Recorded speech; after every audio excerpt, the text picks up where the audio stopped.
It's time for a little comedy, a little content, and a lot of conversation. It's the Geno Jones Show, exclusively right here on YouTube. And now here's your host, Geno Jones. Hey, what's happening, everybody? The Geno Jones Show. I am here for you. And I come to you live Monday through Friday, 6:30 p.m. Eastern, 5:30 in Chicago, 3:30 p.m. on the West Coast. Subscribe, share, screen grab, like, and binge watch all my back episodes. If today's your birthday, happy birthday.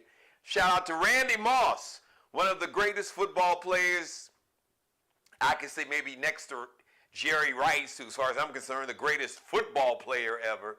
Sorry, Tom Brady fans. Even though this Patrick Mahomes kid, yeah. He's a problem. Happy birthday, Randy Moss. Outside of Jerry Rice, maybe the greatest wide receiver in pro football history, celebrating a birthday today. So Aquarius is happy birthday, a day after my firstborn daughter, Lauren Hill Vaughn's birthday. Happy birthday again, baby girl. Daddy's big girl. She's my big baby. Allie's actually Allie's taller than Boogie. They both. Allie's about 5. Boogie's about 5'10", 5'10 and a half. Boogie's 5'10", Allie's 5'10 and a half, maybe 5'11. So anyway, if you're celebrating a birthday today, happy birthday. Now, let me get right into it. So listen, media. Now, I have a media company. I'm coming to you through my media company. And I've been working in just what people call corporate media for over 3 decades now. Yeah, for a while, going on the 4th decade. So I understand how this corporate media thing works, but you got to understand that behind and at the top, and behind the scenes, and producers and news directors, just presidents, the head of programming, all of this. These are people, and they bring their own inherent biases, institutionalized racism, and it goes on, okay? So, but let me just say this. What you are going to do, corporate media, you're going to put some respect on Usher's name and somebody else. But specifically, you're going to put some respect on Usher's name, okay? Now, Usher Bowl, because in our culture, we called it, because I started calling it that on Thursday. Usher Bowl 58, Super Bowl 58 for black folks in general, in mass and large numbers, it was Usher Bowl. Because you had a lot of folks that really didn't give a damn about the game, black folks, but were huge Usher fans. Yeah, and I know some of you Swifties are saying the same thing about Taylor Swift, but this ain't about her. This is about Usher. So just calm down. Or not. It's okay with me either way. Usher Bowl 58. Now, that Usher Bowl / Super Bowl, it was the most watched TV program in U.S. history. 123.7 million viewers. Now, there's been a lot of conversation, and the general narrative, and the narrative is just kind of like the general thought, like the thought experiment, or the thought process, the general hypothesis or explanation. Just stop with the big words, Geno. Even just because you know them, you ain't got to use them. Just the general idea or hypothesis or guess or presumption was, it was because Taylor Swift. Now, Taylor Swift didn't perform at halftime. She didn't sing at the beginning or at the end at all. She was in a luxury suite because her man, her boo, Travis Kelce, plays on the Kansas City Chiefs. So, the TV, they would cut away, constantly, and they'd show Taylor up in the luxury booth, up in the suite, cheering her man on and happy and excited and jumping up. And I'm good with that. I have absolutely no problem. But what I'm not going to let you do, media, I am not going to let you just kind of discredit, devalue, and disrespect Usher. Okay? There were a lot of factors that came into this year's Usher Bowl 58 on Sunday, being the most watched TV program. First of all, you got the greatest football player on the planet who was going to win a back-to-back championship with the Kansas City Chiefs, my man Patrick Mahomes, who that hasn't happened in 20 years. So that was one thing. So for just real pure football fans, you had that. And Patrick has a lot of fans. He's becoming like, his fandom is national now. Of course, people love him in Kansas City, but there are a lot of folks. Look, I'm not from Kansas City, but I am not necessarily a Chiefs fan, but I'm a Patrick Mahomes fan. So you got millions of people. So you had that. Then you had a legendary franchise that was trying to win their 6th Super Bowl, San Francisco 49ers, who the aforementioned Jerry Rice, who I talked about, who as far as I'm concerned, the greatest football player, period, full stop, period, ever. So you had that going on. Then you had the whole pop culture, one of the stars of the Kansas City Chiefs, a team that's trying to win a back-to-back championship, something that hadn't happened in 20 years. By the way, his girlfriend happens to be the biggest pop star on the planet, Taylor Swift. Definitely one of the biggest. You know, I could make an argument for Beyonce globally. I digress. All right, I'm not going. Well, we'll talk about Beyonce in a minute. So you had who made one of the biggest, if not the biggest, hottest pop star dating the football player. Something like out of your senior year in high school, like a story you expect to see on Lifetime or something. So you got those two story arcs, or you got those two dimensions. You got the greatest football player on the planet trying to win a back-to-back championship. His teammate is dating the biggest pop star in pop music, arguably, definitely one of the biggest.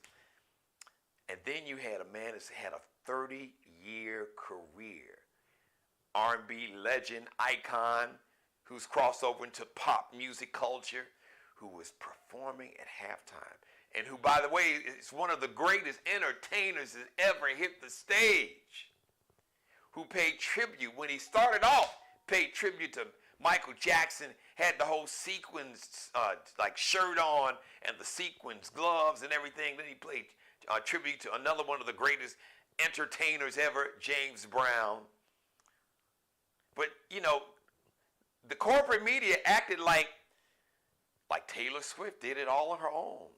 Like, oh my God, because Taylor Swift just happened to be in the luxury suite, that the Super Bowl broke a record just because she was there. No, not exactly. Not just because of her. She was a big part of it. But you know who else was a big part, along with Patrick Mahomes? Was Usher. And here's my proof. So the game itself, it had 123.7 million viewers. Guess how many viewers the Super Bowl halftime show had?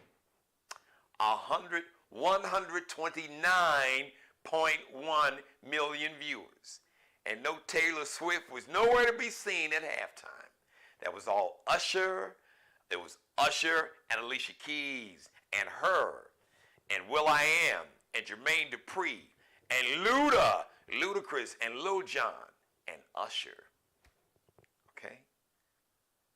The most viewed Super Bowl halftime performance ever.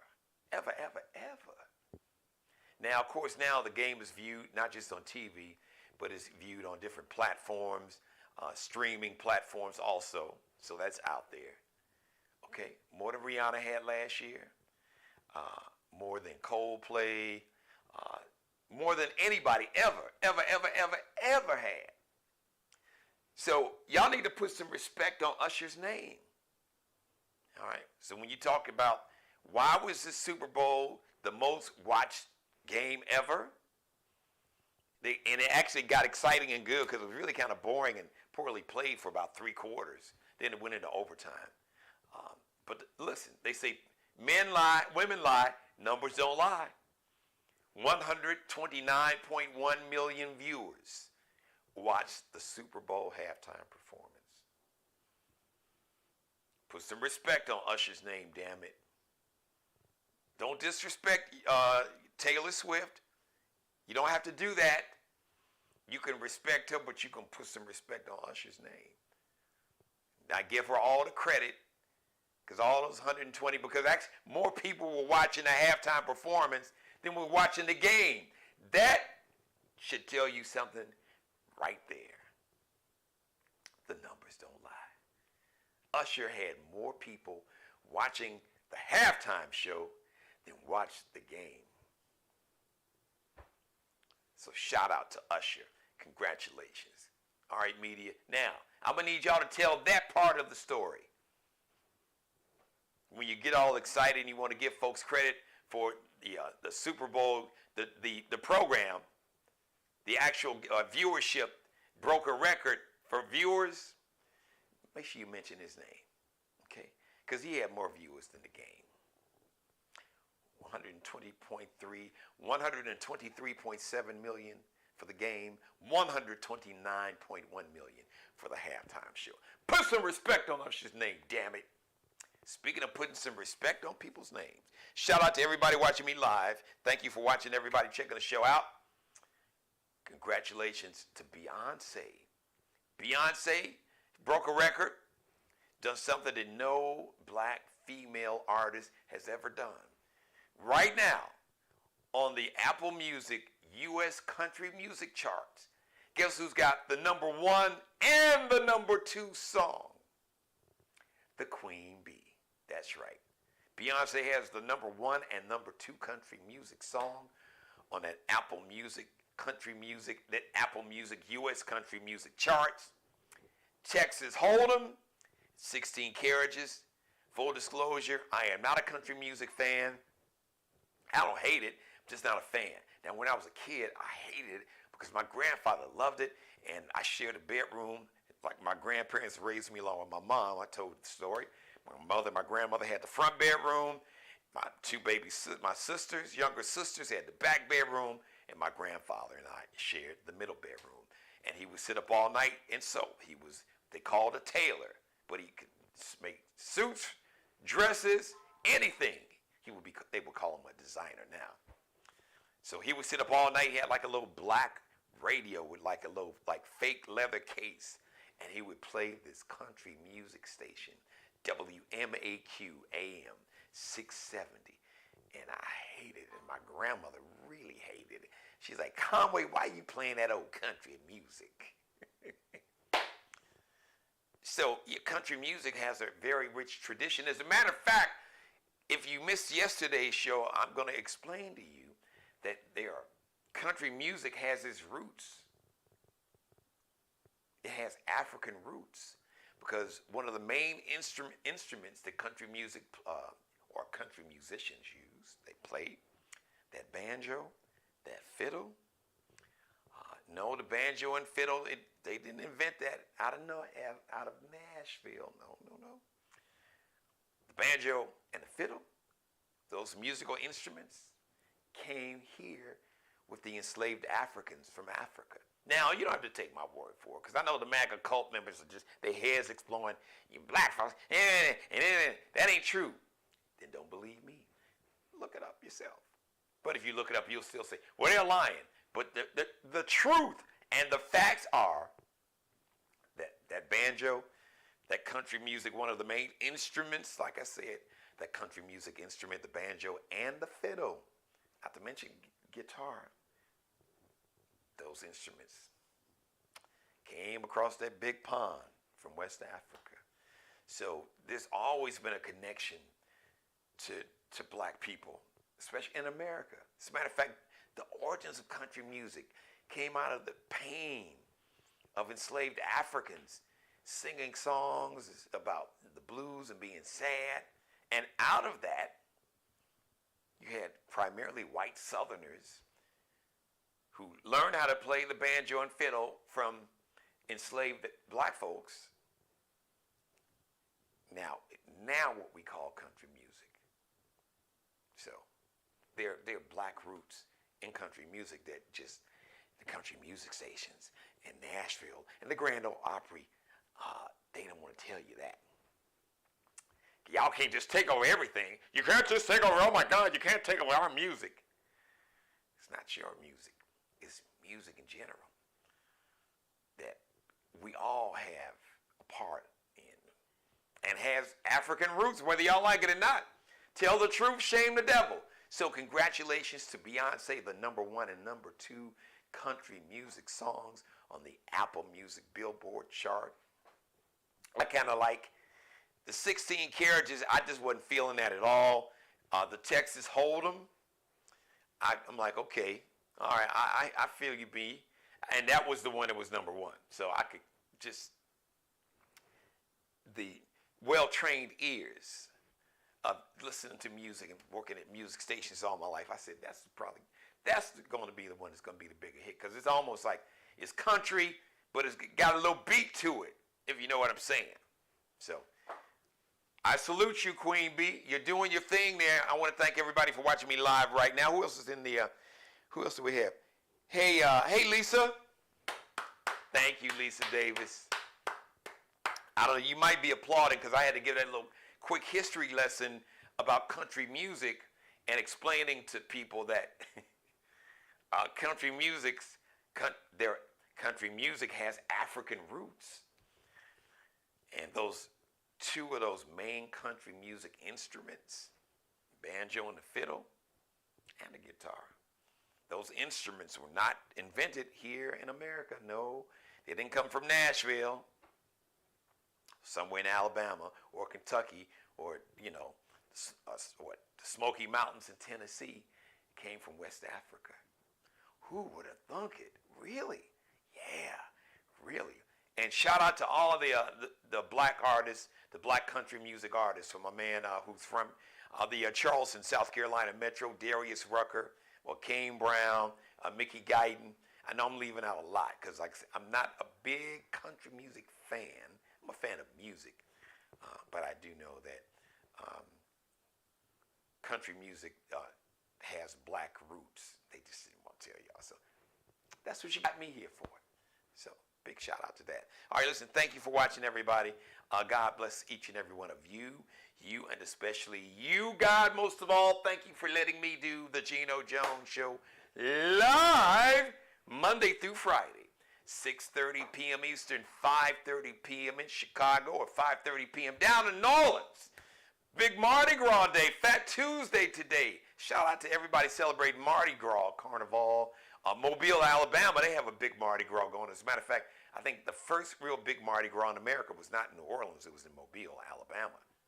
So shout out to everybody that's got the, I went to Fat Tuesday, it's been almost 30 years ago, 20-something years ago. I went 2 years in a row. It was a blast. That's a whole different show, because it was wild. Woo! Man, alcohol, some beads, and Mardi Gras, woo! It's just a good thing that you couldn't stream live. They didn't have YouTube. They didn't have Instagram. They didn't have TikTok. Thank God, because if folks could stream, if they had live streaming, the last time I went back, like in '95, woo! Boy, it would have been a pro. 94, was it 94? That was 30 years ago. Damn, I just thought about it. Woo, would have been a problem. Some folks would have had some explaining to do to a whole lot of folks, like, what the hell is going on? But hey, have fun, because right after that you got Lent. So all my Catholic brothers and sisters, you know, you're going to have to go on that like 30-day sabbatical. You're going to have to give up something. Good luck with that. Shout out to Mr. Markel Bailey, the official barber and hairstylist for the Geno Jones Show. He is the CEO of Designer Cuts. It is a barbering palace right here in the Charleston, South Carolina Metro. You can check him out on Instagram, on IG.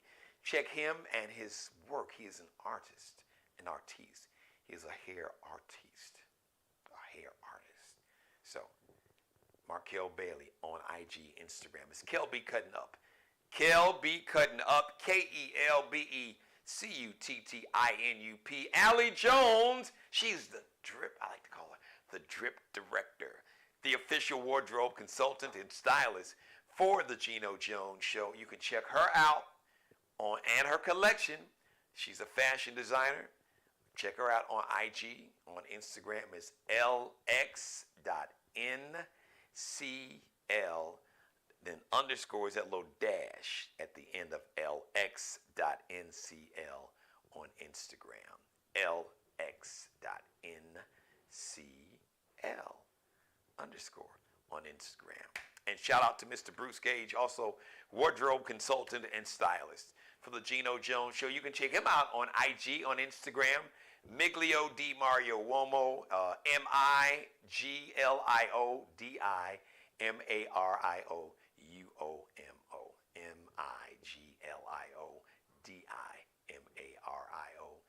MIGLIODIMARIOUOMO. All right, I want to thank everybody. Hey, Lisa, how are you? Thank you for watching. Thank you for the compliment. I appreciate you watching. Mother, you know I love you more than life itself. I'll talk to you later. Everybody watching me live, hey, if you're watching me live, make sure that you screen grab some of the show. All right, let's make it go viral. Screen grab it. You can put it up, do like a little clip, put a little video clip up. My little lesson. It is Black History Month, so I gave you a little Black History lesson about the African roots of country music. Yeah, country music has like African roots, for real, for real, for real. And I mentioned that last night and tonight also. And once again, y'all gonna put corporate media, you're gonna put some respect on Usher's name. Because he had more people watching this halftime show than anybody ever had. 129.1 million. He had more people watching the halftime show than the damn game. And the game broke a record for the most viewed television program in U.S. history. 123.7 million. And he still had damn near 6 million more people, Usher did, that watched his performance than watched the game. So put some respect on his name, damn it. And Beyonce too, for breaking that record. She's got the top two, the number one and the number two country songs in America. I know some folks has lost their mind. It's like, oh Lord, we can't let them niggers, you can't take them out good old country music. Oh my God, what would Johnny Cash say? He'd probably be like, good. Hey, music is music. If it sounds good and the people love it, get over it. You'll be all right. You'll be all right. Look, y'all got Emma's rapping. You know, we've embraced Eminem, so he stopped. Y'all had the Beastie Boys, which they weren't really that, you know. At least M has some skills. So, but then Vanilla Ice, who's a MAGA cult dude who really couldn't rap anyway. So I digress. Thank you for watching, everybody. I want to leave you. I want to leave you with one of the latest videos. Yeah, I do. I do want to do that, don't I? Yeah, I got it. As a matter of fact, I had to, but I want to leave you. I want to leave you with some music to take you on out. Now, listen. Make sure you binge watch. If you missed any of this show, go back and binge watch what you missed. Create a viral moment, like I said, on TikTok, on Threads, on Twitter, on Instagram, on Snapchat, on YouTube. Create a YouTube short, put it up on Facebook, all of them. You can do that. All right, everybody. I'll see you live Wednesday, 6:30 p.m. Eastern. Thanks for watching, everybody. Hey, Lisa. Thank you. Yes, everybody watching. Thank you, Lisa. Thank you, Mother. I love all you guys, right? All right.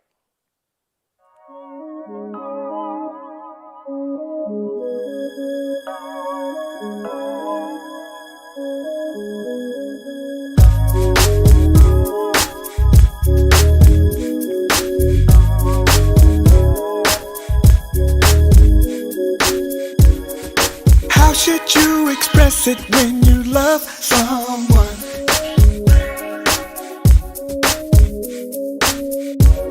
Especially if you're broken and you need some love. Yeah. Should you just walk away and live to love another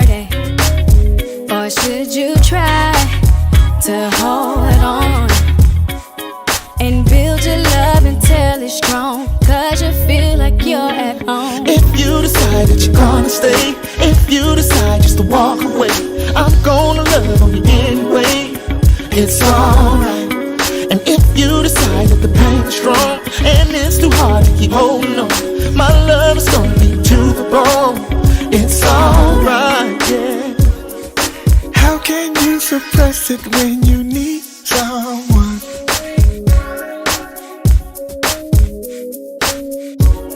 Especially if that person is a special one. If you know she's a special one. And your heart wants to stay, cause love, it don't just walk away. But it's so hard, so say less. Cause love is always just a test. I'm gonna do what I think is best. If you decide that you're gonna stay, if you decide just to walk away, I'm gonna love on you anyway. It's alright.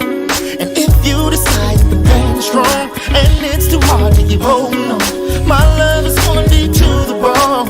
It's alright. If you decide that you're gonna stay, if you decide just to walk away, cause I'm gonna love on you anyway. It's alright.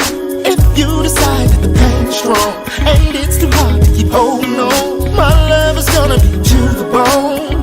It's alright, yeah.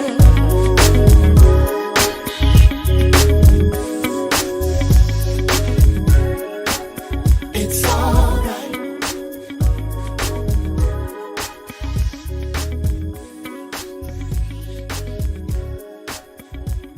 Subscribe and tune in to the next episode of The Geno Jones Show, exclusively right here on YouTube.